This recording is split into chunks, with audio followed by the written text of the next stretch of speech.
The ship moved through space like a small fish swimming toward a whale.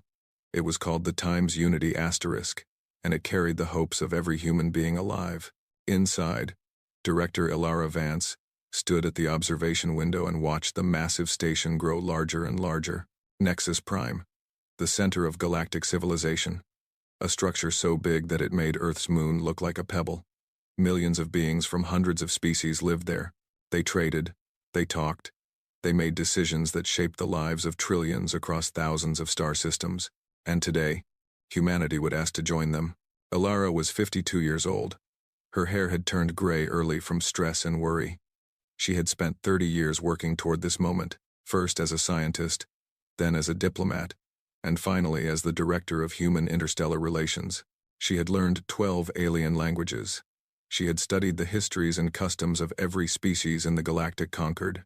She knew more about alien cultures than most aliens knew about themselves. None of it would matter if the council said no. "Director, we are approaching the docking port," said Captain Torres from behind her. He was a good man. Steady. Calm. Exactly what she needed right now. "Thank you, Captain," Ilara said. She did not turn around. She kept her eyes on the station. Somewhere in that massive structure, 14 of the most powerful beings in the galaxy were waiting for her. They would decide if humanity had a future among the stars, or if humans would remain trapped around their single yellow sun forever. The docking process took 2 hours. Security checks, biological scans, weapon detections. The Concorde was very careful about who they let inside. Ilara understood. When you ruled the galaxy, you made enemies. Precautions were necessary. Finally, they let her through. The corridor to the council chamber was 3 kilometers long. Ilara walked it alone. That was the rule. No guards, no assistants, no support. Each species that came before the council had to send one representative. Just one. It was a test of courage, they said. A way to see what kind of people you truly were. Ilara thought it was just a way to make visitors feel small and afraid. The walls of the corridor were covered with images. Victories of the Concorde. Planets they had conquered. Species they had uplifted, or managed, or contained. The message was clear. We are powerful. You are not. Remember your place. Ilara remembered. She also remembered something else. She remembered being a little girl on Earth, looking up at the stars and wondering if anyone was out there. She remembered the joy when first contact happened. She remembered the hope that filled every human heart when they learned they were not alone. She also remembered the disappointment that came after. The Galactic Concorde had found humanity 60 years ago. They had watched from a distance, studied humans like scientists studying insects. They sent observers but not ambassadors. They took samples but offered nothing in return. When humans finally built ships fast enough to reach other stars, the Concorde had simply warned them to stay in their own system. "You are not ready," they had said. Perhaps in 1,000 years. Perhaps never. But humanity had not listened. They had pushed outward anyway. Slowly. Carefully. They had established small colonies on nearby worlds. They had met other species, traded with them, learned from them, and finally, after decades of effort, the Concorde had agreed to hear their petition for membership. This was humanity's chance. Their only chance. The council chamber was round. 14 platforms floated in a circle around a central stage. Each platform held one council member. Each council member represented a species that had ruled the stars for thousands of years. Ilara walked to the center stage. She was tiny compared to most of them. The Kethra representative was a massive insect, 3 meters tall with gleaming black armor. The Velthari was a being of pure light, shifting and flowing like a living sun. The Dramath was a reptile with scales of deep purple and eyes that seemed to look through her rather than at her. There were others. The fungal mycelians, who communicated through chemical signals. The crystalline architects, who had built Nexus Prime itself. The ancient archivists, who claimed to remember the birth of the first stars. All of them looked down at Ilara. All of them waited. "Speak." "Human," said the Velthari. Its voice was like music and thunder combined. "Tell us why we should allow your kind to join the Concorde." Ilara had prepared this speech for 10 years. She had practiced it thousands of times. She had consulted with the greatest minds on Earth to craft every word perfectly. "Honored members of the Council," she began. "Humanity comes before you with humility and hope. We are a young species. We have much to learn. But we have also much to offer. We are creative, determined, and adaptable. We have overcome challenges that would have destroyed lesser beings. We have survived ice ages and plagues and wars and disasters. We have always found a way forward. She paused and looked around the circle. We do not ask for charity. We ask for opportunity. Let us prove ourselves. Let us contribute to the great work of the Concord. Let us stand beside you as partners in building a better galaxy. Silence followed her words. The council members looked at each other. Some seemed thoughtful. Others seemed amused. One or two seemed annoyed, as if she had interrupted something more important. The Kethra spoke first. Its voice was a series of clicks and hisses that her translator turned into words. You say you are adaptable. Yet you cannot survive in vacuum. You cannot breathe underwater. You cannot tolerate temperature changes that my larvae endure without discomfort. What adaptation do you speak of? We adapt through our minds, Elara said. We build tools and machines. We create solutions to problems. We change our environment to suit our needs. So you destroy your environment, the Dramath said. We have seen what you did to your home world. Pollution, extinction of species, climate damage. You poisoned your own nest. Why would we want such beings among us? We made mistakes, Elara admitted. We learned from them. We are still learning. That is what adaptation means. We see our errors and we correct them. In 10,000 years, perhaps, the mycelian representative said. Its chemical signals created words in her translator. Your species is barely out of its infancy. You discovered fire only a heartbeat ago by our standards. You should return to your world and grow for a few more millennia before bothering us again. Elara felt her heart sinking. This was not going well. But she pressed on. We understand that we are young. But youth can be a strength. We bring fresh perspectives, new ideas, energy and enthusiasm that older species might have lost over time. The Velthari laughed. At least, Elara thought it was a laugh. The being of light pulsed and flickered in a way that suggested amusement. Fresh perspectives? Little human. We have seen 1,000,000 species rise and fall. We have witnessed the birth and death of stars. We have solved problems your kind cannot even comprehend. What could you possibly offer that we have not already considered and rejected? We offer ourselves, Elara said simply. Our loyalty, our labor, our dreams. We want to be part of something greater than ourselves. Is that not worth something? More silence. The council members communicated among themselves in ways Elara could not follow. Private channels, perhaps. Mental links. Secret languages. She stood alone on the central stage and waited for her fate to be decided. Finally, the eldest of the archivists spoke. It was a being that looked like a collection of floating geometric shapes, constantly rearranging themselves into new patterns. Its voice was dry and ancient, like wind blowing through dead leaves. We have discussed your petition. We have considered your words. We have reviewed the data collected about your species over the past 60 years. Elara held her breath.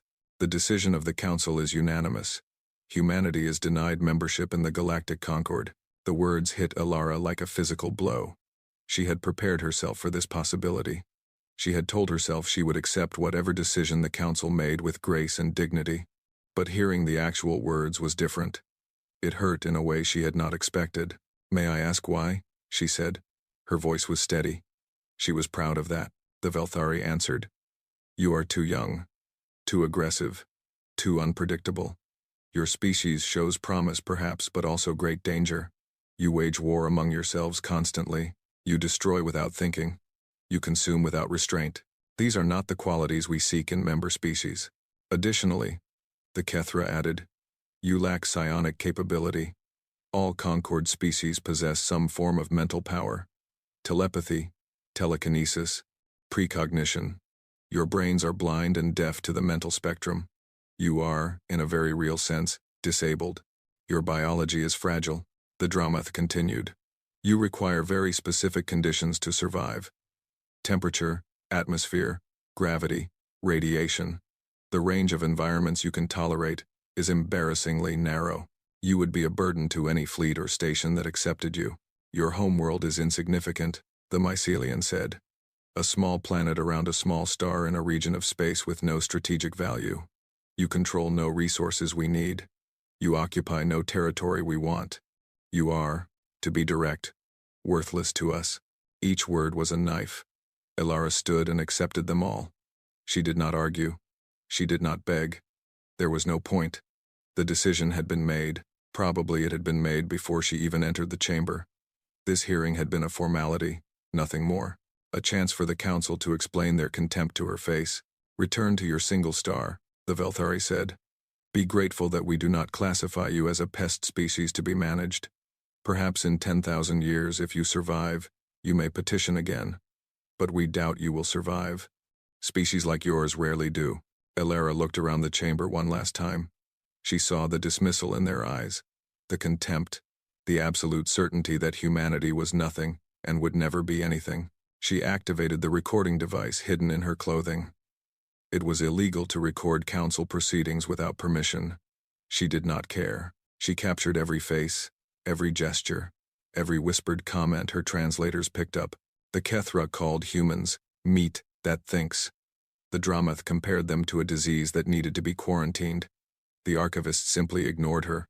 Already moving on to more important matters, Elara memorized it all. Then she turned and walked back down the 3-kilometer corridor. She did not rush. She did not cry. She kept her head high and her back straight the entire way. Captain Torres was waiting at the ship. He took one look at her face and knew. "I'm sorry, Director," he said quietly. "Don't be," Elara replied. "They showed us exactly what we are to them. That knowledge is valuable." The journey back to Earth took 3 weeks. Elara spent most of that time alone in her cabin, thinking. By the time the Times Unity Times entered the solar system, she had made her decision. The United Terran Assembly met in Geneva. Representatives from every nation on Earth filled the Great Hall. Billions more watched through screens and broadcasts. Everyone wanted to know what had happened. Everyone wanted to know what came next. Elara stood at the podium and told them the truth. She played the recording of the council session. She let them hear every insult, every dismissal, every expression of contempt. When it was finished, the hall was silent. Some people wept. Some people shouted in anger. Most simply sat in stunned disbelief. Then Elara spoke. "They see us as nothing, less than nothing. Pests, vermin, a mistake of evolution that will correct itself in time. They believe we will destroy ourselves. They believe we will fail. They believe we will crawl back to our small planet and die in obscurity, while they rule the stars forever." She paused and looked out at the assembled representatives. "They are wrong." Her voice grew stronger. "They are wrong because they do not understand what we are. They measure worth in years and power in psionic ability. They count our weaknesses and ignore our strengths. They see our fragility and miss our resilience. They see our youth and forget that every ancient species was young once." She pointed to the star map displayed behind her. "The Conquered controls the core of the galaxy. The rich systems, the developed worlds, the ancient territories. They have everything they want. They have no reason to look beyond their borders. And beyond their borders lies the outer rim." The map shifted to show a vast region of unexplored space. Dark, unknown, ignored. The outer rim is considered worthless. Too far from the core, too dangerous, too empty. No Concord species has bothered to explore it in thousands of years. They believe there is nothing there worth having. Elara smiled. It was not a pleasant smile. "They gave us nothing. They told us we deserve nothing. So we will take everything they left behind. We will go to the outer rim. We will explore it, settle it, develop it. We will build something new. Something entirely our own. Not in their systems. Not by their rules. Not with their permission." She looked directly into the cameras, speaking now to all of humanity. "They cast us aside. They told us we have no place among the stars. Very well. We will make our own place. We will prove them wrong. And one day, when they finally look up from their comfortable thrones and see what we have become, they will understand their mistake." The hall erupted. Some cheered. Some protested. Some demanded war, revenge, immediate action. Others counseled patience, acceptance, waiting for a better time. But Elara had planted the seed. And seeds, once planted, have a way of growing. Over the next 10 years, the Terran Expansion Initiative took shape. Scientists designed new ships capable of traveling farther and faster than anything humanity had built before. Engineers developed technologies for surviving in unknown environments. Billions of people volunteered to leave everything they knew behind and venture into the darkness. Not everyone agreed with the plan. Some thought it was too risky. Some thought it was too expensive. Some thought humanity should simply accept its place and make the best of life in the solar system. But enough people believed. Enough people remembered the Council's contempt and burned with the desire to prove them wrong. Enough people looked at the stars and refused to accept that they were forbidden. Elara Vance watched the first colony ships launch from orbit. She was 62 years old now. She knew she would not live to see what humanity would become. But she had given them direction. She had given them purpose. She had turned rejection into motivation, humiliation into fuel. Her assistant stood beside her, watching the ships disappear into the void. "Do you really think we can do this?" he asked. "Build something out there that will make the Council regret their decision?" Elara did not answer immediately. She thought about the Velthari's laughter, the Kethra's contempt, the Archivist's indifference. She thought about all the species that had looked at humanity and seen nothing worth noticing. "I think," she said slowly, "that they have never met anything like us before. They have conquered and absorbed and managed other species for thousands of years. They know how to handle civilizations that fight back or surrender. But they do not know how to handle a species that simply refuses to accept the verdict." She turned away from the window. "We are going into the darkness. We have no map, no guide, no guarantee of success. We might fail, we might die. We might prove them right after all." She smiled again. That same cold smile she had worn in the Council chamber. "But I don't think we will. Because humans do not know how to quit. We do not know how to accept defeat. We do not know how to stay where we are put. Those traits they called weaknesses, aggression, unpredictability, stubbornness, those are our greatest strengths. And one day, the Council will learn that lesson." The colony ships were gone now, swallowed by the infinite dark. But they were not alone. Hundreds more would follow in the years to come. Thousands, millions of people spreading outward into the unknown, carrying with them the dreams and determination of a species that had been told it was worthless. The outer rim was waiting, and humanity was coming. 50 years had passed since the day Elara Vance stood before the Council and was told humanity was worthless. 50 years of building, launching, hoping, and praying. 50 years of ships disappearing into the darkness and messages coming back, sometimes good, sometimes bad, sometimes not at all. Elara was dead now. She had passed away in her sleep at the age of 89, surrounded by family and friends. Her last words had been a question. "Have we found anything yet?" So, the answer, at that moment, had been no. Not really. The early expeditions had found plenty of empty worlds. Rocks and ice and dead planets where nothing lived and nothing grew. Some colonists had settled on these worlds anyway, determined to make something from nothing. Others had pushed deeper into the unknown, searching for something better. But now, finally, they had found it. Captain Marcus Chen stood on the bridge of the Times Endeavor Times and stared at the planet below. It was beautiful.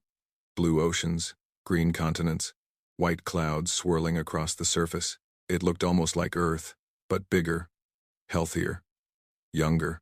No pollution darkened its skies. No cities scarred its surface. It was untouched and waiting. "Life signs?" Marcus asked his science officer. Lieutenant Sarah Park checked her instruments. Abundant plant life, animal life in the oceans and on land. No signs of intelligent inhabitants. No artificial structures. No electromagnetic signals. If anyone ever lived here, they left a very long time ago. Marcus nodded slowly. This was the 7th star system they had surveyed in the past year. The previous 6 had been disappointing. Dead worlds, gas giants, asteroid fields with nothing useful. But this one was different. This one was perfect. "Send word back to the fleet," he ordered. "Tell them we found it. Kepler, 442b. Habitable. Unclaimed. Ours." The message took weeks to reach Earth. By the time it arrived, Marcus and his crew had already landed and begun their initial survey. What they found changed everything. The planet was not empty after all. Not completely. The ruins were ancient, thousands of years old, maybe millions. Crumbling structures made of materials Marcus did not recognize. Strange symbols carved into walls that had stood longer than human civilization had existed. Machines that no longer worked. Their purpose unknown. Someone had been here before. Someone had built cities and roads and monuments. And then they had vanished, leaving nothing behind, but silence and stone. Who were they? Sarah asked as they walked through the ruins. Where did they go? Marcus shook his head. I don't know. But look at this architecture. Look at these designs. Whoever they were advanced. Much more advanced than us. More advanced than the Concorde. That question hung in the air. Marcus thought about it carefully before answering. Maybe. The Concorde has never mentioned anything like this. They talk about themselves as the first great civilizations, the oldest powers in the galaxy. But these ruins are older than anything they have shown us. Much older. They explored deeper into the ruined city. Most of what they found was broken or decayed beyond understanding. But in one building, buried beneath layers of dirt and debris, they discovered something intact. It was a door. A massive door made of metal that gleamed as if it had been polished yesterday. No rust, no damage, no signs of age. It looked like it had been built last week. That's impossible, Sarah whispered. Nothing stays preserved this long. Not without active maintenance. Marcus approached the door carefully. His instruments detected strange energy readings coming from behind it. Something was still working in there. Something was still powered after all this time. Should we try to open it? Sarah asked. Marcus thought about the risks. They had no idea what was behind that door. It could be dangerous. It could be nothing. It could be the greatest discovery in human history. He made his decision. Yes, open it. It took them 3 days to figure out how. The door had no handle, no visible mechanism, no obvious way to interact with it. Eventually, one of the engineers discovered that it responded to specific sound frequencies. A certain pattern of tones, played in the right order, caused the door to slide open with a soft hiss. Behind it was a chamber filled with light. Marcus had expected dust and darkness. Instead, he found a room that seemed alive with energy. Columns of soft blue light rose from floor to ceiling, walls covered with symbols that pulsed and shifted as he watched. And in the center of the room, floating in mid-air, was a sphere about the size of a human head. The sphere was made of crystal, or something that looked like crystal.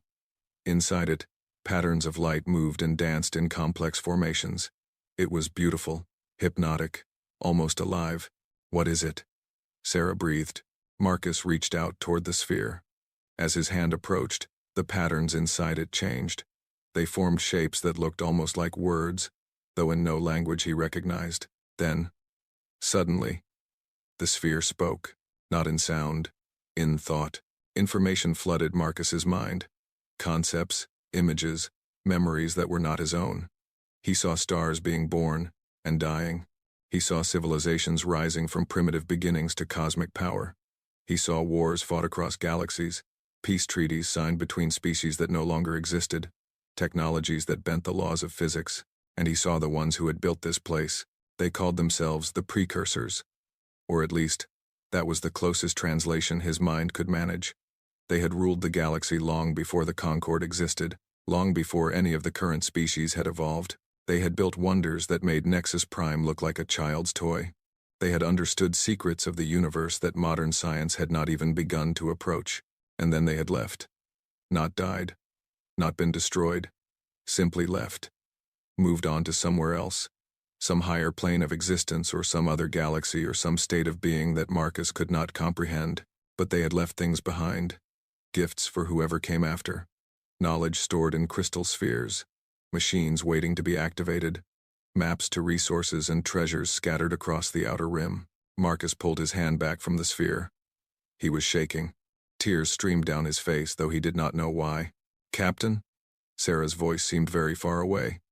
"Are you all right? What happened?" Marcus looked at her. Then he looked at the sphere. Then he started to laugh. "We need to send another message to Earth," he said. "Tell them we found something much better than a habitable planet. Tell them we found hope." The news spread across human space like wildfire.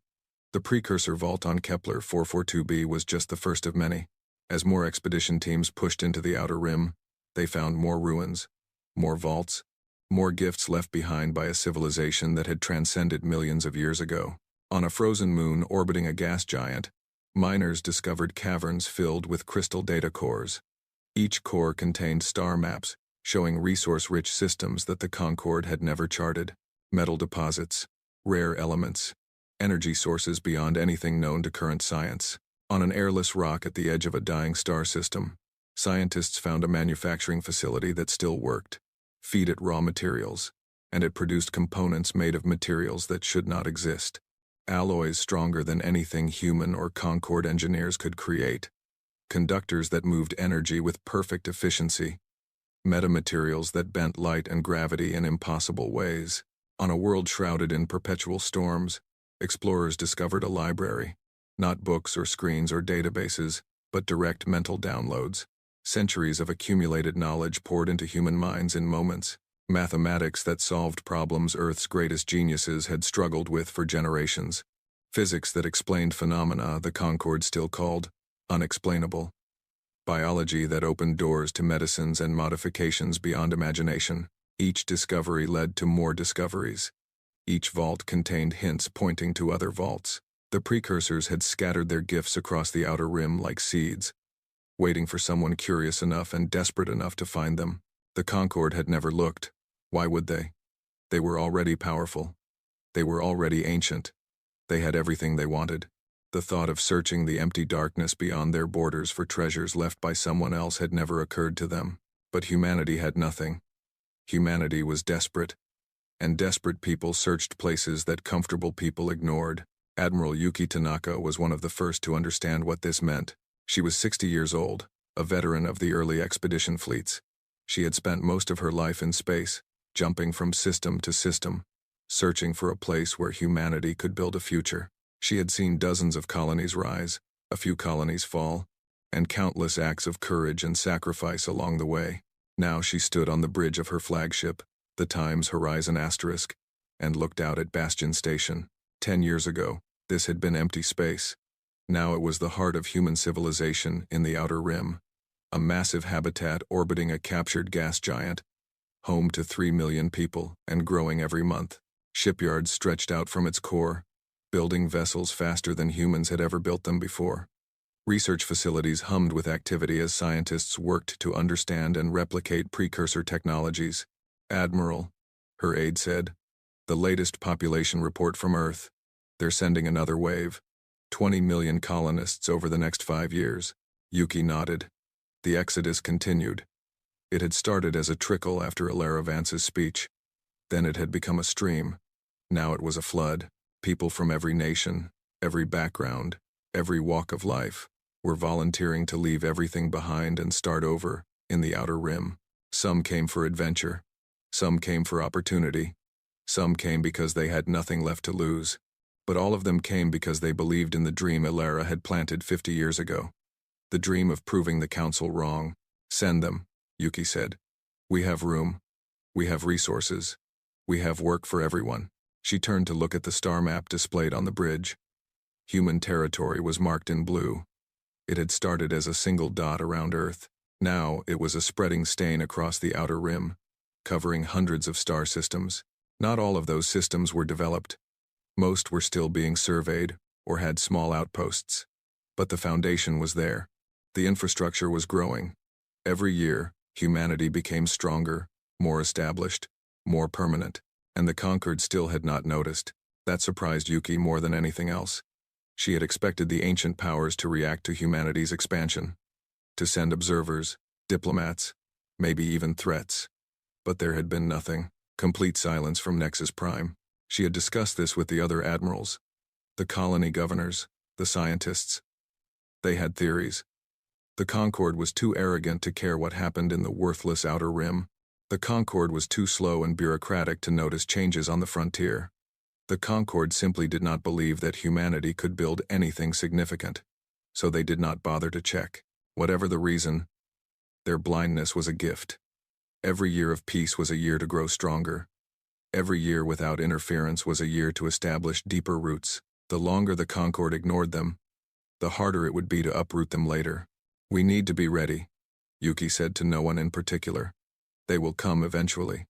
When they realize what we have built, they will not be happy." Her aide looked nervous. "Do you think they will attack?" Yuki considered the question carefully. "I think they will do what powerful beings always do when they feel threatened. They will try to control us, to limit us, to put us back in our place. Whether that means war or something else, I cannot say. But we must be ready for anything. She issued orders. The shipyards increased production. The research facilities prioritized military applications. Defense stations were constructed around key systems. A formal military structure was established, with training programs, command hierarchies, and contingency plans. They called it the Outer Guard. Its purpose was simple: protect humanity's new home from anyone who tried to take it away. Years passed. The Outer Guard grew from a small defense force to a serious military power.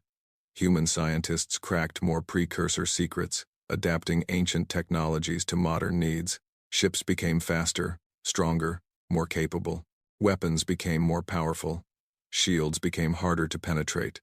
Yuki watched it all happen and felt a strange mixture of pride and fear. Pride in what humanity had accomplished. Fear of what might be coming. She was 75 years old when the first Concorde scout ships appeared at the edge of human territory.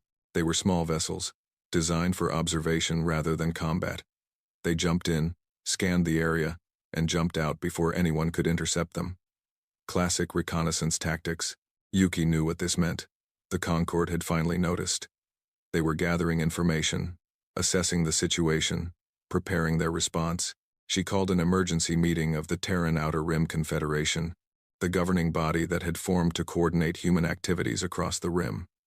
Representatives from every major colony attended, either in person or via long-range communication. They are watching us now, Yuki told them. We have perhaps a few years, maybe less, before they decide what to do. We must use that time wisely. The debates that followed were intense. Some wanted to reach out, to try diplomacy, to show the Concorde that humanity wanted peace. Others wanted to strike first, to hit the scout ships and show strength. Still others wanted to hide, to pull back to the most defensible systems and hope the Concorde would lose interest. In the end, they chose a middle path. They would continue building, continue preparing, continue growing stronger. They would not provoke the Concorde, but they would not show weakness either. If the ancient powers wanted peace, humanity would welcome it. If they wanted war, humanity would be ready. Yuki returned to Bastion Station and looked out at the stars. Somewhere out there, the Concorde was making plans. Somewhere out there, the old powers were discussing what to do about the upstart species that had crawled out of the darkness and built something in their backyard. She thought about Alara Vance, the woman who had started all of this with a speech and a dream. Alara had died without knowing if humanity would succeed. She had planted a seed and trusted others to help it grow. We're still growing, Alara, Yuki whispered to the stars. We're still proving them wrong. I hope you can see it, wherever you are. In her hand, she held a small crystal sphere, a gift from the precursors, recovered from the first vault on Kepler 442b. It was a symbol now, passed from leader to leader, a reminder of where humanity had come from and where they were going. The sphere pulsed softly in her palm. Yuki liked to imagine it was the precursors approving of what humanity had done. Probably it was just random energy fluctuations, but sometimes, imagination was more important than facts. The outer rim was no longer empty. It was no longer worthless. It was home to 100 million human beings and growing. It was filled with cities and farms and factories and schools. It was alive with dreams and hopes and determination. The Concorde had thrown humanity away. They had called them worthless, insignificant, doomed to fail. They were about to learn how wrong they had been. 120 years had passed since humanity was cast aside by the Galactic Council. 120 years since Alara Vance had pointed to the darkness beyond the Concorde's borders and said, "We will take everything they left behind." She would have been amazed by what her people had built. The Terran Outer Rim Confederation now stretched across 400 star systems. Some were fully developed worlds with cities and industries and populations in the billions. Others were frontier outposts, mining operations, research stations. Together, they formed a web of human civilization that spanned distances the early explorers could barely have imagined. Bastion Station, once a simple habitat in orbit around a gas giant, had grown into something magnificent.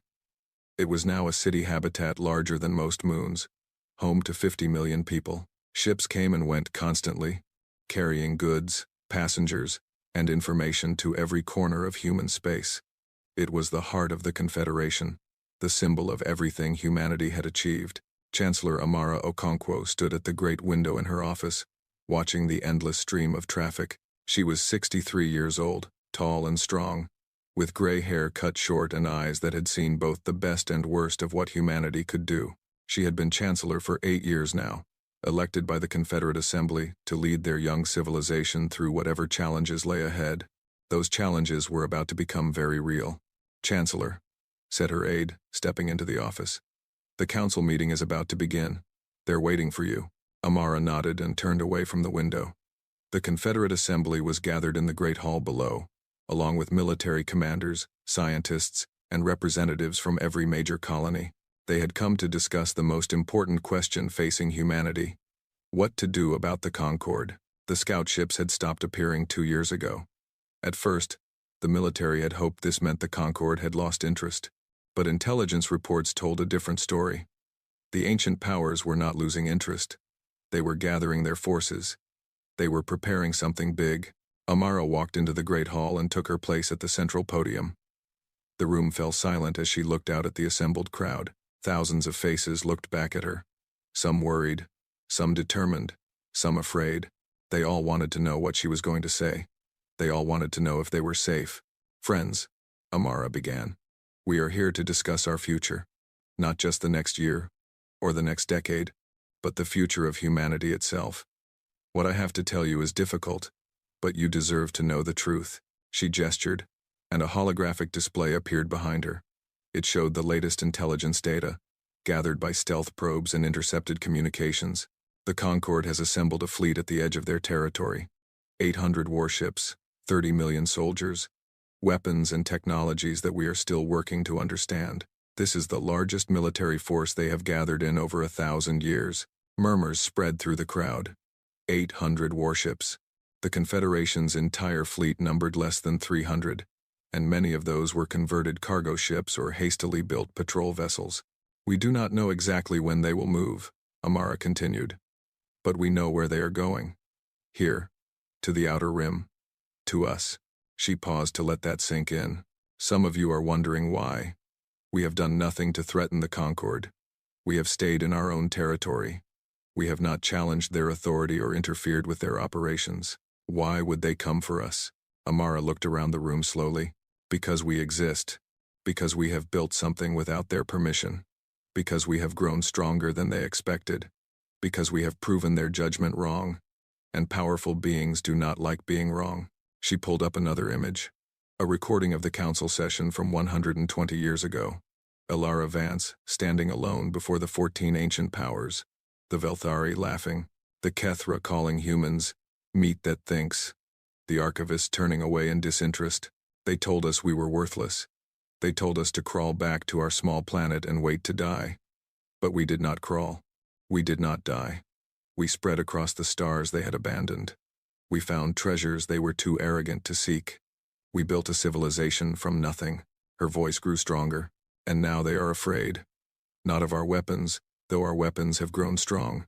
Not of our numbers, though our population has grown large. They are afraid of what we represent, the possibility that they were wrong, the possibility that their judgment is not perfect, the possibility that other species might follow our example and challenge their authority. She turned off the display and faced the crowd directly. They are coming to crush us, to destroy everything we have built, to prove to themselves and to the galaxy that their original verdict was correct, that humanity really is worthless, that we really should have crawled back to Earth and died. Silence filled the hall. No one moved. No one spoke. Then Fleet Admiral Dmitry Volkov stood up from his seat in the front row.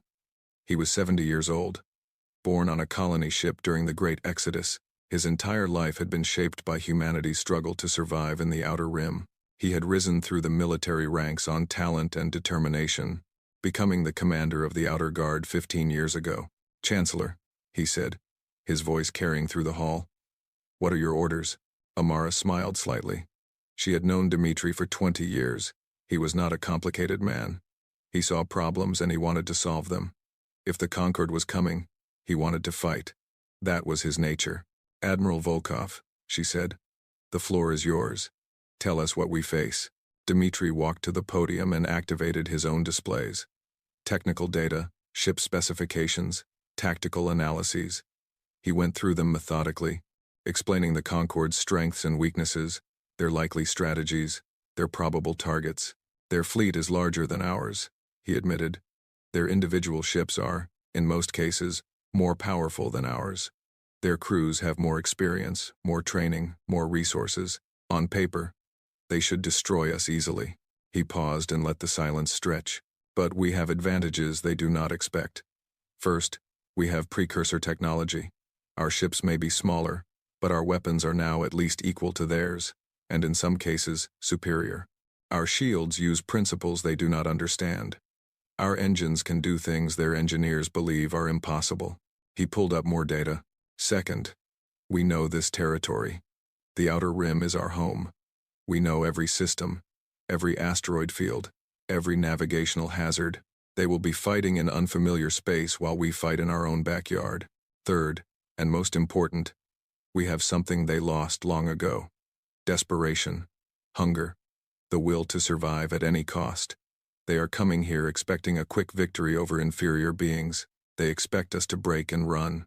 They expect us to surrender when we see their power. His eyes swept across the crowd. We will not break. We will not run. We will not surrender. We will show them what happens when you underestimate humanity. The crowd erupted in cheers. Dmitri let them express their feelings for a moment before raising his hand for silence. But we must be realistic. Courage alone will not win this war. We need every ship, every weapon, every able body we can muster. We need civilians willing to support the war effort, to work in factories and shipyards, to maintain supply lines and provide resources. We need scientists to continue unlocking precursor secrets. We need everyone to do their part. He looked at Amara. Chancellor, I believe we can win this war, but it will be the hardest thing humanity has ever done. We will lose ships. We will lose people. We will lose colonies. Before this is over, some of the faces in this room will be gone forever. That is the price of survival. Amara nodded slowly. She had known this was coming. She had hoped it would not, but she had known. Admiral Volkov speaks the truth, she said. This will be difficult. Perhaps the most difficult thing our species has ever faced. But we have faced difficult things before. Ice ages, plagues, wars, disasters. We have survived everything the universe has thrown at us for hundreds of thousands of years. We will survive this too. She raised her voice so that everyone could hear. I am not going to promise you victory. No one can promise that. But I will promise you this. We will fight. We will resist. We will make them pay for every system they try to take, every station they try to destroy, every life they try to end. And whether we win or lose, history will remember that when the ancient powers came to crush us, humanity did not bow. Humanity stood tall. Humanity fought back. The vote that followed was unanimous. The Confederation would resist. The Outer Guard would defend their territory. Every resource would be devoted to the war effort. As the meeting ended and people began to file out, Amara found herself standing alone with Dmitri. Do you really believe we can win? She asked quietly. Dmitri was silent for a long moment. I believe we have a chance, he finally said. A small chance, perhaps, but better than the chance the Council gave us when they threw us out. Better than the chance we had when we first came to the Outer Rim with nothing but old ships and desperate hopes. He looked at her with those hard, determined eyes. And honestly, Chancellor, it doesn't matter if I believe. The Concorde is coming whether we believe or not. We can either fight, or we can die on our knees. I would rather die fighting. Amara nodded. So would I. The weeks that followed were a blur of activity. Shipyards worked around the clock. Factories produced weapons and supplies at maximum capacity. Civilian volunteers trained for military duty. Scientists pushed their research to the limits, trying to unlock any advantage that might help in the coming battle. And in secret, the Prometheus project moved forward. Amara knew about it, of course. As Chancellor, she had access to all classified information. The Prometheus project was the most classified of all. It was humanity's last resort, their final card, the weapon they hoped they would never have to use. Precursor technology had given humanity many gifts. Better engines, stronger shields, more powerful weapons. But one discovery had been kept hidden from everyone except a handful of scientists and military commanders. A method of generating localized space-time distortions, miniature black holes. controlled and directed, capable of crushing anything within their range. The physics involved were terrifying. The potential for disaster was enormous. A single mistake could destroy not just a ship but an entire star system. But if used correctly, it could turn the tide of any battle. One destroyer had been modified to carry a Prometheus core. Its name was the Times Defiance Asterisk. Its crew knew they might be asked to make the ultimate sacrifice. They had volunteered anyway. Amara hoped she would never have to give that order. She hoped the regular fleet could win the battle on its own. She hoped the Concorde would see humanity's strength and decide negotiation was better than war. But she was prepared to use every weapon at her disposal if that was what survival required. The fleet gathered at Threshold, a system at the edge of Confederation space. It was the most likely point of attack. Based on the intelligence they had gathered, if the Concorde wanted to strike at humanity's heart, they would have to come through here. 300 human ships waited. Destroyers, cruisers, carriers, battleships. Many were new, built in the rush of preparation over the past months. Others were veterans, ships that had served the Confederation for decades. All of them were ready to fight. Admiral Volkov stood on the bridge of his flagship, the Times Indomitable Asterisk. Around him, officers and crew worked with quiet efficiency, making final preparations. Sensor teams watched for any sign of the enemy. Weapons teams ran diagnostics on every gun and missile. Engine teams ensured they could move and maneuver at a moment's notice. "How long do you think we have?" asked Captain Liu, Volkov's second in command. Volkov checked the latest reports. Hours, maybe less. Their advanced scouts were spotted 2 systems away this morning. The main fleet won't be far behind. Liu nodded. She was younger than Volkov, in her 40s, with a sharp mind and steady nerves. She had earned her position through years of service and proved herself in a dozen skirmishes with pirates and raiders. "The crews are ready," she said. "Morale is high. Whatever happens, we'll give them a fight they won't forget." Volkov allowed himself a small smile. "That's all I ask. Make them remember us. Make them respect us. Even if we lose, make sure they know they were in a war, not a slaughter." The waiting continued. Hours passed. Tension built like pressure in a sealed container. Every minute felt like an eternity. Then the alarms began to sound. "Contact!" shouted the sensor officer. Multiple signatures coming out of jump space. Bearing 047 Mark III. Range 70,000 kilometers and closing. The main display lit up with enemy icons. Red dots appearing one after another, filling the screen like drops of blood spreading through water. 100 ships. 200. 300. 400. 500. The counting continued until the number reached 812. The entire Concorde expeditionary fleet, arrayed against them in perfect formation. Volkov studied the enemy formation calmly. He had expected this. He had prepared for this. Fear was a luxury he could not afford. "All ships, battle stations," he ordered. "Form defensive pattern Sigma 7. Hold position until my command." The human fleet responded instantly. Ships moving into a tight defensive formation. They were outnumbered almost 3-1. They would not win a straight fight. They would have to be smarter than that. On the bridge of the Times Eternal Radiance Asterisk, Grand Admiral Zeth Voran of the Velthari surveyed the human fleet with contempt. Such small ships, such primitive formations. This would be over quickly. "Interesting," he said to his aide. "They have more vessels than our reports indicated. They have been busy." "Yes, Grand Admiral. But their technology is still inferior. Their crews lack experience. This will not be a challenge." Zeth Voran was a being of pure light, ancient even by Velthari standards. He had commanded fleets before humanity's ancestors had discovered fire. He had conquered species that history had forgotten. He expected this to be another simple victory in a long career of simple victories. "Still," he said thoughtfully, "I am curious. They were told to stay in their single system. They were told they had no place among the stars. Yet here they are, defying us. It takes a certain kind of arrogance to challenge the Council, or stupidity," his aide suggested. "Perhaps, we shall see." He gave the order to advance. Across the void, 2 forces moved toward each other. 800 against 300. Ancient power against young defiance. The fate of humanity would be decided in the hours to come. Admiral Volkov watched the enemy approach and felt something he had not expected. Not fear. Not despair. Anticipation. All ships, he said, his voice calm and clear. This is Admiral Volkov. You know why we're here. You know what we're fighting for. Our homes, our families, our right to exist. The Concorde thinks we're nothing. They think we'll break and run at the first shot. They think this will be easy. He paused. Let's prove them wrong. The first shots were fired at exactly 14:37 Confederation Standard Time. History would remember that moment forever. Grand Admiral Zeth Voran had ordered his fleet to advance in a broad formation, expecting the humans to either retreat or be overwhelmed quickly. His ships moved with the confidence of predators approaching prey, energy weapons charged, shields powered up. 800 vessels spread across the void like a net closing around a small fish. Admiral Volkov watched them come. He had studied the Concorde's tactics. He knew their patterns, their preferences, their weaknesses. They liked to overwhelm enemies with superior numbers. They liked to crush resistance quickly and move on. They were not used to prey that fought back. All ships, execute maneuver Alpha 3, he ordered. Let them think we're retreating.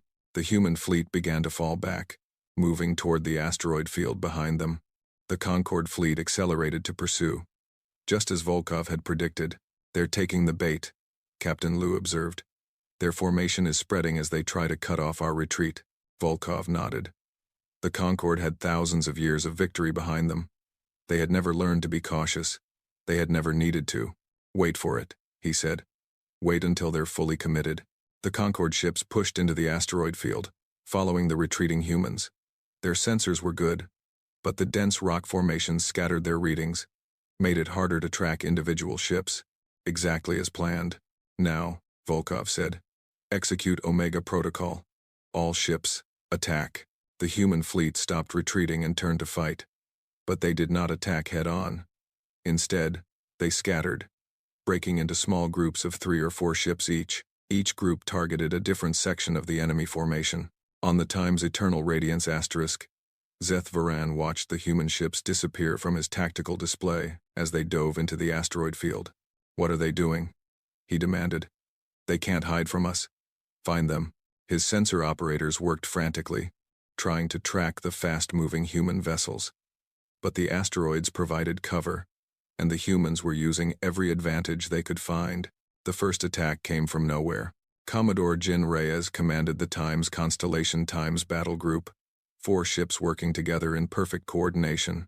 They emerged from behind a massive asteroid and opened fire on a Velthari cruiser before it could react. But their weapons did not have the expected effect. The Velthari shields absorbed the energy blasts, glowing brightly but remaining intact. Switch to kinetic, Reyes ordered immediately. Alpha pattern. The Concorde had developed their shields over thousands of years. They were perfectly designed to absorb and dissipate energy weapons, but they were not designed for what came next. The human ships launched projectiles, simple tungsten rods, accelerated to a fraction of light speed by magnetic rails. No fancy energy, no complex technology, just mass and velocity, the oldest weapon in the universe. The rods hit the Velthari cruiser like hammers hitting glass. The shields, designed for energy dissipation, could not handle the pure kinetic force. They collapsed. The rods punched through the hull, tearing the ship apart from within. The Velthari cruiser exploded. Across the battle, similar scenes played out. Human ships emerged from cover, struck with kinetic weapons, and disappeared again before the Concorde could respond. The ancient warships, designed for a type of warfare that had not changed in millennia, were unprepared for enemies who fought differently. Zeth Voran watched in disbelief as his fleet began to take losses. Impossible, he whispered. Their weapons should not be able to penetrate our shields. They're using kinetic impacts. Grand Admiral, his tactical officer reported. Our shields are calibrated for energy absorption. The physical projectiles are bypassing our defenses. Then recalibrate, Zeth Voran shouted. Adjust the shield frequencies. It takes time, Grand Admiral. Our systems are not designed for rapid changes. The protocols require... I don't care about protocols. We are losing ships. It was true. In the first hour of battle, the Concorde lost 23 vessels. The humans lost only 5. The exchange rate was absurdly lopsided, impossible by any historical standard. But the Concorde had numbers. They could afford losses that would cripple the human fleet. Gethvaran knew this. He just had to be patient and let mathematics do its work. All ships, form defensive clusters, he ordered. Concentrate fire on any human vessel that reveals itself. They cannot hide forever. The battle shifted. The Concorde stopped advancing and pulled into tight defensive formations. Human hit-and-run attacks became more dangerous as the enemy learned to watch for them. The exchange rate began to balance. Admiral Volkov saw this happening and adjusted his strategy. Deploy the architects, he ordered. The architect drones were one of humanity's secret weapons. Artificial intelligences far beyond anything the Confederation had built before the precursor discoveries. They were not just weapons, they were learning systems, capable of analyzing enemy patterns and adapting in real time. Thousands of small drones launched from human carriers. Each one was intelligent, coordinated with its fellows, and absolutely relentless. The Kethra swarm had brought fighter craft to the battle. Millions of small ships crewed by insectoid pilots, swarming around the larger vessels like angry bees. They were fast, maneuverable, and deadly in large numbers. The architects met them in the void. At first, the Kethra had the advantage. They had been fighting as swarms for millions of years. Their coordination was instinctive, bred into their very genes. They overwhelmed the architects through sheer numbers. But the architects learned. Every engagement taught them something new.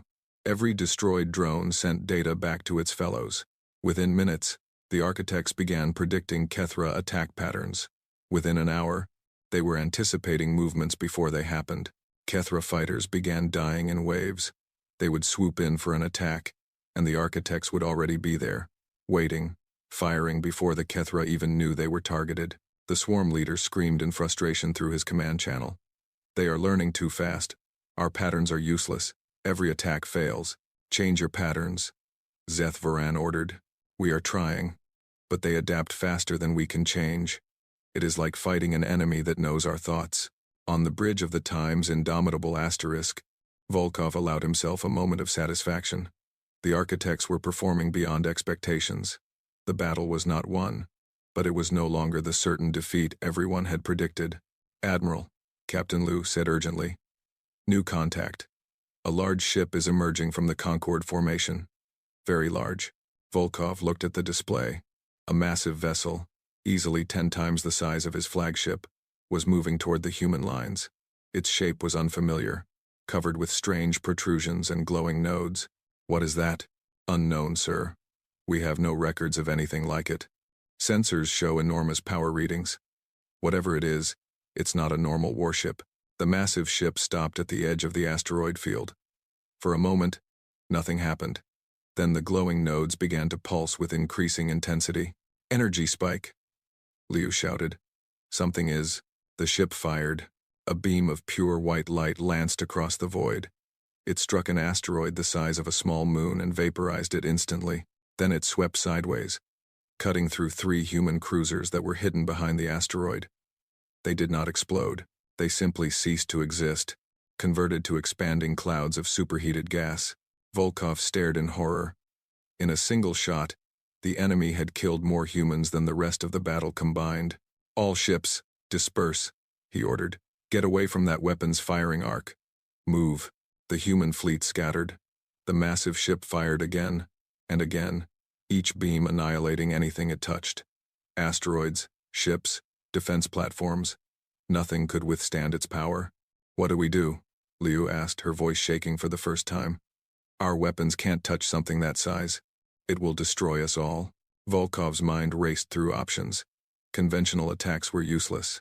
The ship's shields would be proportionally stronger than anything they had faced. Even kinetic weapons would not work against something that massive. There was only one choice. Signal the Time's defiance asterisk, he said quietly. Tell them it's time. Liu's face went pale. She knew what that meant. Everyone in the command structure knew what that meant. Sir, are you sure? We have no choice. If we don't stop that ship, everyone dies. The Time's Defiance Times is our only option. The Time's Defiance Times was a destroyer, small and fast. It had been modified in secret to carry the Prometheus core, only 50 crew members, all volunteers, all knowing that they might not survive their mission. Captain Sarah Park commanded the Time's Defiance asterisk. She was the same Sarah Park who had served with Marcus Chen on the Times Endeavour Times so many years ago, when humanity first discovered the precursor vaults. She was older now, gray-haired and worn, but still sharp and determined. When the signal came, she did not hesitate. "All hands," she announced over the ship's intercom. "This is the captain. We have received orders to activate the Prometheus protocol. You all know what this means. We knew this day might come when we volunteered. Now it has." She paused, looking at the faces of her crew. Many were young. Some were barely out of training. All of them looked afraid, but none of them looked away. "I will not give pretty speeches about glory or sacrifice. What we are about to do is simple. We are going to save our people, our families, our future. That is worth everything we have to give." She turned to her helm officer. "Take us in. Maximum speed. Straight at the target." The Defiance Times shot forward, engines pushed beyond their design limits. The massive Concorde ship saw it coming and fired its terrible beam. But the Defiance Times was small and fast, jinking and weaving through the void like a leaf in a hurricane. Other Concorde ships tried to intercept, but the architects swarmed them, buying precious seconds. Human cruisers charged in suicide runs, drawing fire away from the destroyer. Everyone understood what was happening. Everyone did their part. On the bridge of the Times Eternal Radiance Asterisk, Zeth Voran watched the small ship approaching. "What is that vessel doing?" he demanded. "Why is it charging directly at the Annihilator?" "Unknown, Grand Admiral. Perhaps a suicide attack. Primitive species sometimes resort to such tactics. Let it come, then. One small ship cannot harm the Annihilator." The Defiance Times reached the point of no return. It was inside the massive ship's shield bubble now, too close for the main weapon to target. Park smiled grimly. "Activate the Prometheus core." Deep within the destroyer, ancient technology awakened. The precursors had understood things about space-time that modern science was only beginning to grasp. They had learned to bend reality itself, to create distortions in the fabric of existence. The Prometheus core created a singularity, a tiny black hole, smaller than an atom but infinitely dense. It appeared between the Defiance Times and the massive Concorde ship, exactly where the calculations had predicted. For one heartbeat, nothing visible happened. Then gravity took over. The singularity pulled at everything around it. The Defiance Times was caught, its hull crumpling like paper.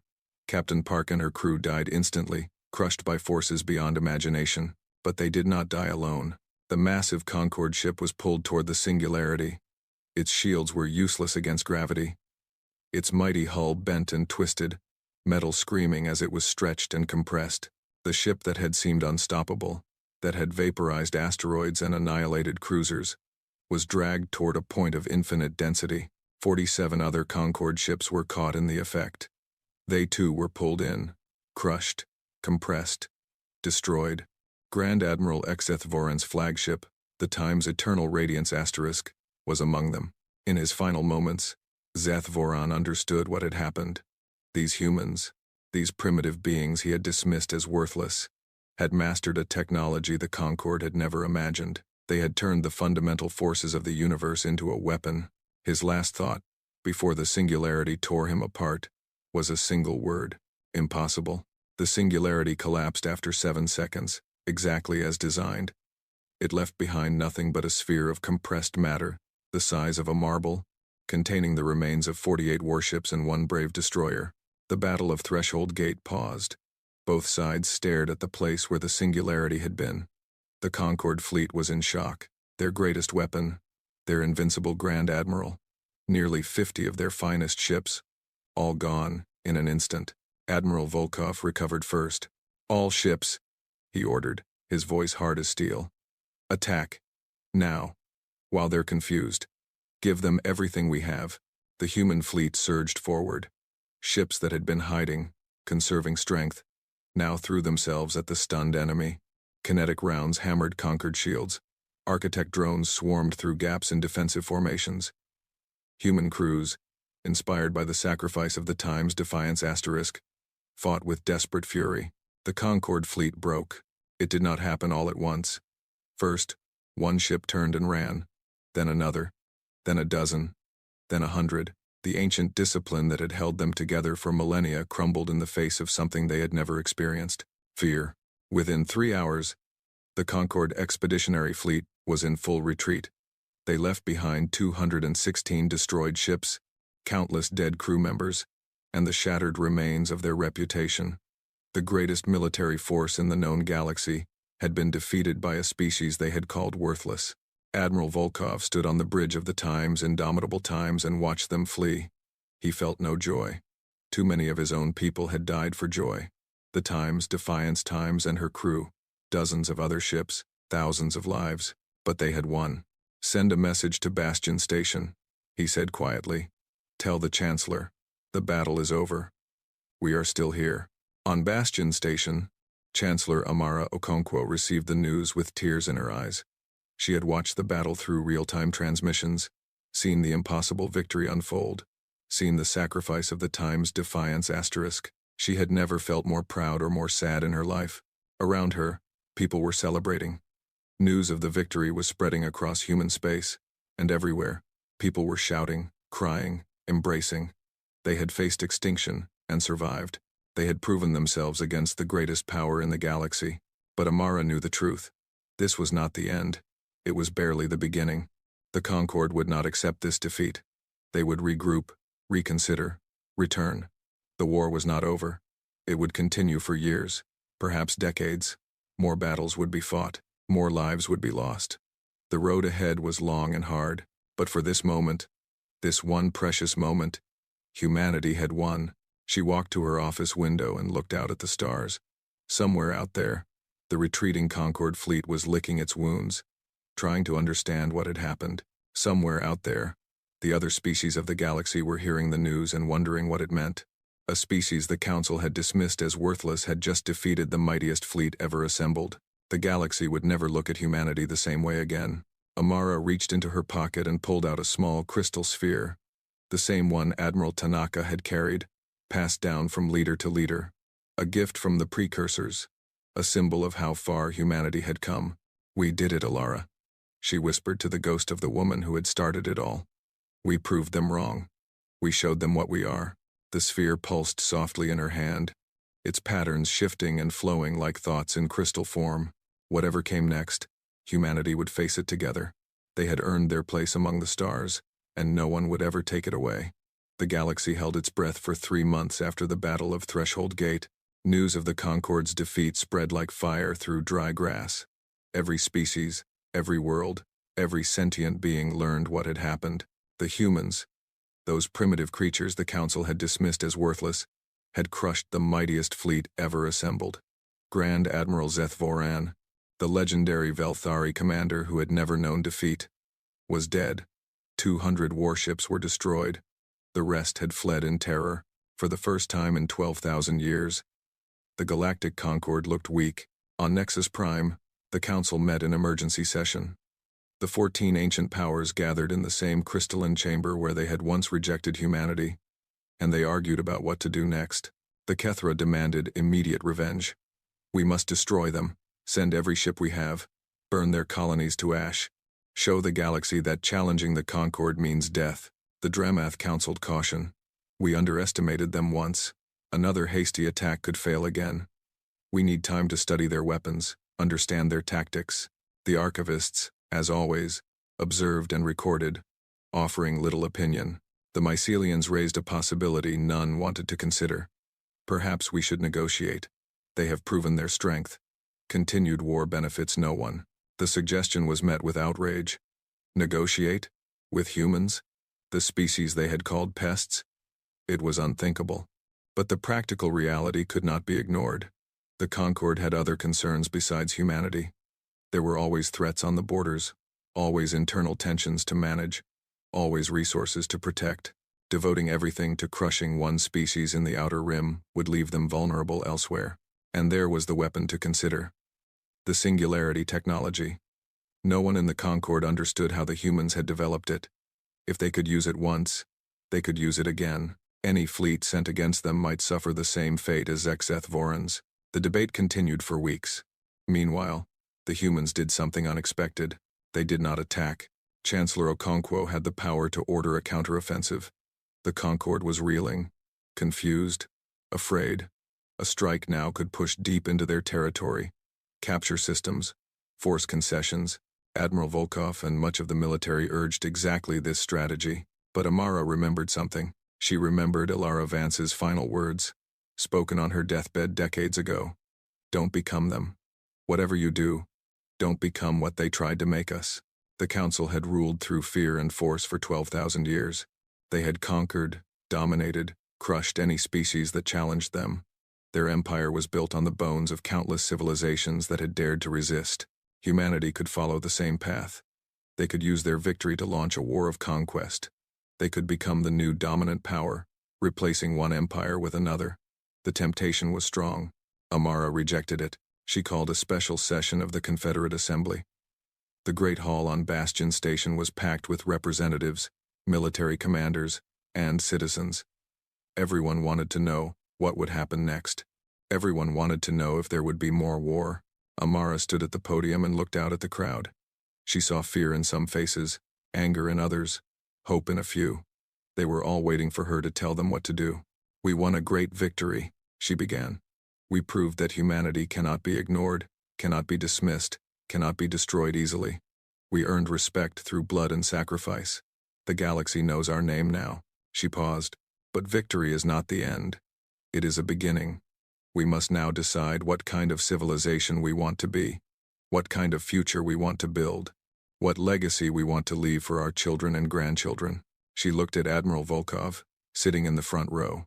"Many have urged me to order a counterattack, to strike at the Concorde while they are weak, to conquer their systems, take their resources, establish humanity as the new dominant power in the galaxy." Volkov nodded slightly.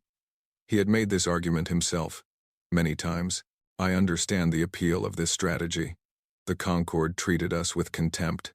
They threw us out, called us worthless, tried to destroy us. They deserve to suffer for what they did. Revenge would be satisfying." Amara shook her head. "But revenge is not justice. Conquest is not strength. Becoming the thing we fought against is not victory. It is the worst kind of defeat." Murmurs spread through the crowd. Some nodded in agreement. Others looked angry or confused. "I did not fight this war to replace one empire with another. I did not watch my friends die so that humanity could rule the galaxy through fear. We are better than that. We must be better than that." She raised her voice. "Ilara Vance started us on this path 120 years ago. She turned rejection into motivation, humiliation into fuel. But she did not want us to become conquerors. She wanted us to become something new, something the galaxy had never seen, a species that earned its place through excellence, not through domination." She activated the display behind her, showing a document she had spent weeks preparing. "I am proposing that we send a message to the Galactic Council. Not a demand, not a threat, an invitation." The document appeared on the screen. It was short and simple. "To the Galactic Council. We do not seek vengeance. We do not seek dominion. We seek what we asked for 170 years ago. A seat at the table, not as supplicants, as equals.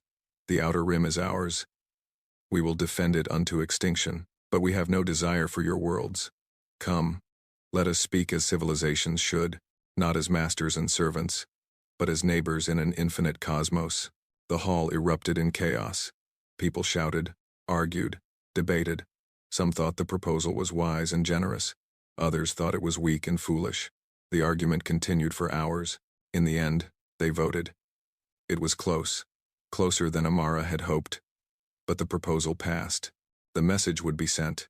3 days later, a small diplomatic ship left Bastion Station carrying humanity's offer of peace. On Nexus Prime, the Council received the message with a mixture of confusion and suspicion. They had expected demands, threats, ultimatums. Instead, they received an invitation to negotiate. It was so unexpected that some suspected a trick. Perhaps the humans were buying time to prepare another attack. Perhaps they were secretly planning something terrible. No species the Concorde had defeated had ever responded with an offer of peace. But some on the Council saw an opportunity. The war had been expensive. More fighting would be even more expensive. If the humans were willing to negotiate, perhaps a settlement could be reached that served everyone's interests. The debate continued for months.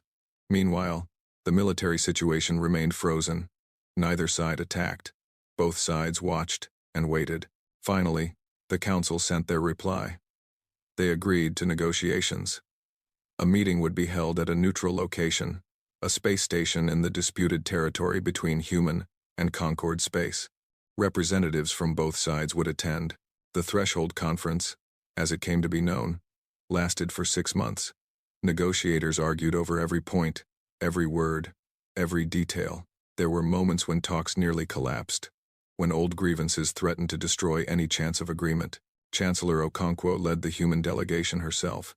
She faced representatives from all 14 council species, beings who had ruled the galaxy since before humans had invented writing. They looked down at her with the same contempt they had shown Alara Vance so long ago.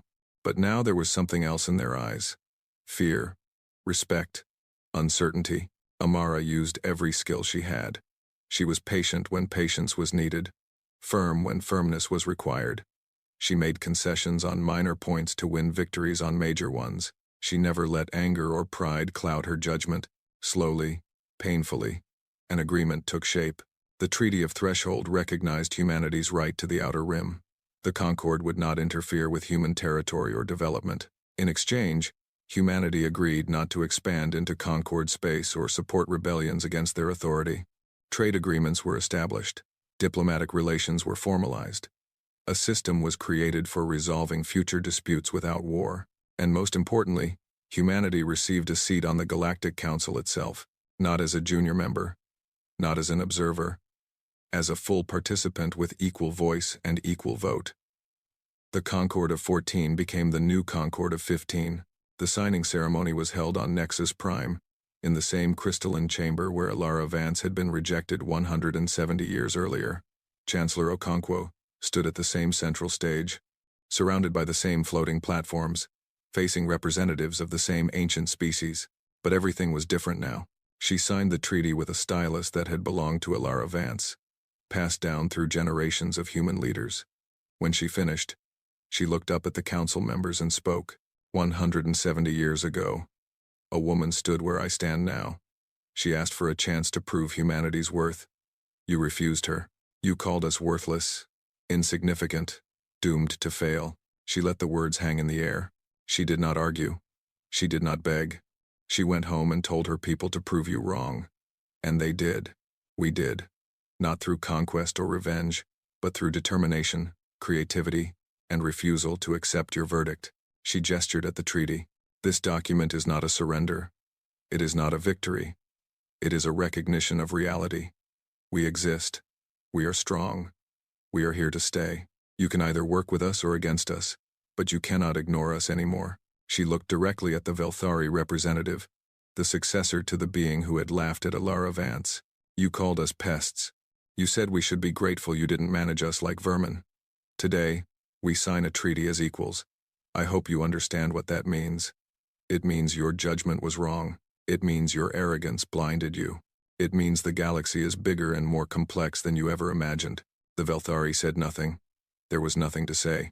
When the ceremony ended, Amara returned to human space as a hero. Celebrations erupted across the Confederation. People who had lived their entire lives under the shadow of Concord contempt finally felt free. They had been recognized. They had been accepted. They belonged. But Amara knew the work was not done. Treaties were only as good as the will to maintain them. The Concord had agreed to peace because they had to, not because they wanted to. There would be challenges ahead, tensions, conflicts.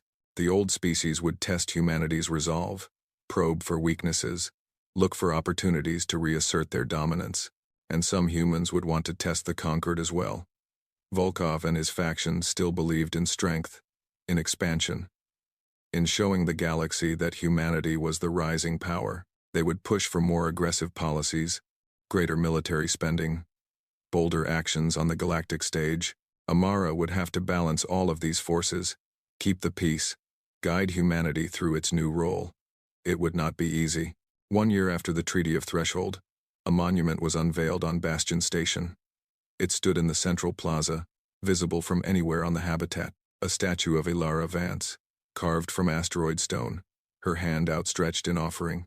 The inscription at the base read, "They cast us aside. We built an empire. Then we offered them our hand. This is what it means to be human. Amara attended the dedication ceremony. So did Admiral Volkov, and representatives from every major human world. Thousands of people gathered to witness the moment. When the covering fell away and the statue was revealed, the crowd fell silent.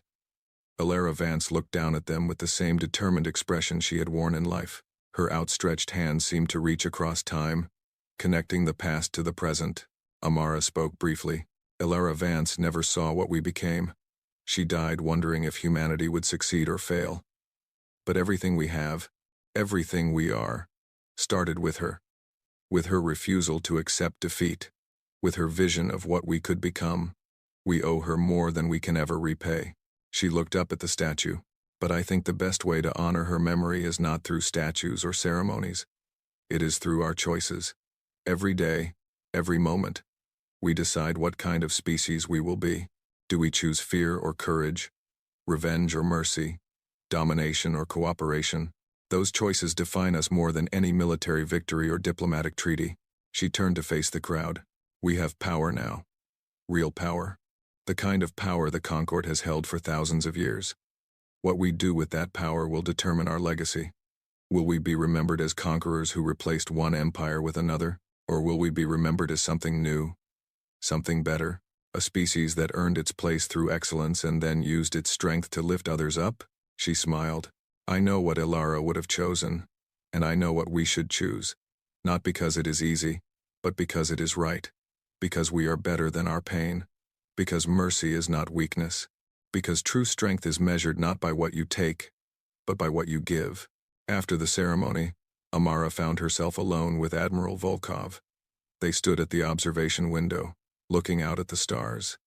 The same stars humanity had once been forbidden to reach. You know this isn't over, Volkov said quietly. The Concord will test us. They'll scheme, manipulate, try to tear us apart from within. They haven't accepted us.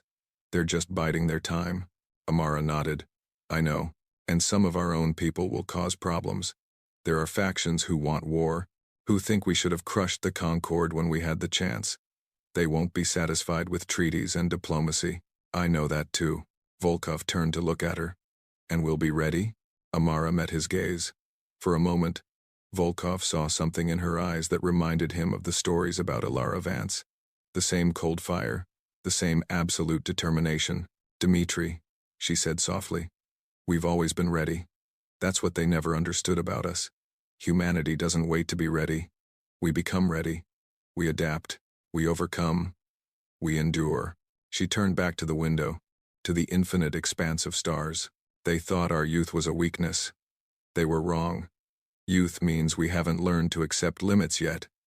We haven't learned what's supposed to be impossible. We dream bigger, reach farther, try harder than species who have been around for millions of years. They thought our aggression was a flaw. They were wrong about that too. Aggression, properly directed, becomes determination. It becomes the refusal to quit. It becomes the will to fight for what matters. They thought our fragility made us inferior. But fragility teaches you to value every moment, to make every day count, to build things that will last beyond your own short life. She smiled again, but this time there was warmth in it. Everything they hated about us, everything they used to justify their contempt, those are our greatest strengths. We just needed the chance to prove it. Now we have. Volkov was quiet for a long moment. Then he nodded slowly. I never thought about it that way. I always just wanted to fight, to prove we were strong. I never considered that winning could mean something more than defeating our enemies. It does, Amara said. It means becoming the best version of ourselves. Not the version that conquers and dominates, but the version that creates and inspires. That's the victory Alara wanted. That's the victory that will last. Outside the window, ships moved through the void. Human ships, carrying goods and passengers to every corner of the outer rim. Trading vessels heading for Concord space, opening new markets, new relationships. Exploration ships pushing into the unknown, searching for more precursor secrets, more wonders waiting to be discovered. Humanity had seized the outer rim. They had proven the Council wrong. They had earned their place among the stars. But the journey was just beginning. There would be challenges ahead, struggles, setbacks. The galaxy was vast and complicated, full of dangers and opportunities. Nothing was certain, yet looking out at those stars, Amara felt something she had not felt in years. Hope, not because the future was guaranteed to be good, not because all problems were solved, but because humanity had shown what it could do when pushed to the edge. They had turned rejection into triumph, contempt into respect, nothing into something magnificent. Whatever came next, they would face it together. They would adapt, overcome, endure. They would continue to prove that the Council's judgment had been the greatest mistake in galactic history, because that was what it meant to be human, not to be perfect, not to be the strongest or the oldest or the wisest, just to never, ever give up. The stars waited, full of infinite possibilities, and humanity was ready to meet them.